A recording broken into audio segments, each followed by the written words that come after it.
What's the last thing you want to do first thing in the morning? There is a good chance you answered, make the bed. You're not alone, and today I'm going to give you 5 extremely compelling reasons why making your bed each day, despite your enormous urge to skip it, is one of the most important things you'll do for yourself.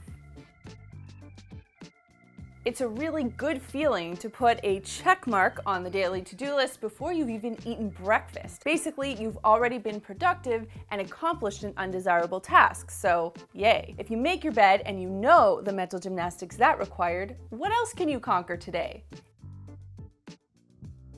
That's right, by my calculations, the bed accounts for about 35% of your room, and if your bed is made, your room will instantly look cleaner. A mess begets a mess, so if you can circumvent this at 7 a.m., you're doing pretty well. You'll also feel more inclined to respect your room and not mess it up throughout the day. I know it sounds woo-woo, but just try it and see for yourself.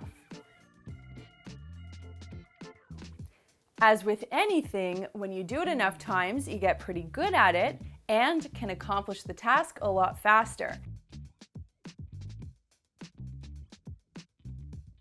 Creating positive habits, cleaning or otherwise, is the best way to create a better life. Making your bed is such a simple thing to do. You can easily nail it, and you'll build your confidence to take on newer and bigger habits, which will only lead to better outcomes for you.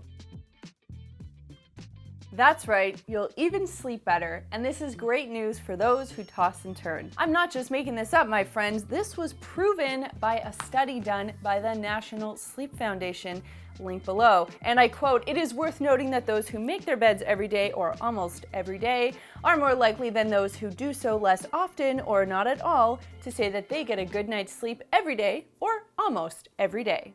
Sounds pretty good. This video was inspired by another amazing video I watched of Naval Admiral William H. McRaven giving a speech about changing the world. I highly recommend the watch. If I didn't convince you to make your bed each day, trust me, this guy will. This week's comment question is, do you make your bed each and every day? Let us know in the comments down below. Use this as your opportunity to confess if you make it, if you love making it, if you hate making it, if it drives you crazy and you don't care. We just want to know, so drop us a comment.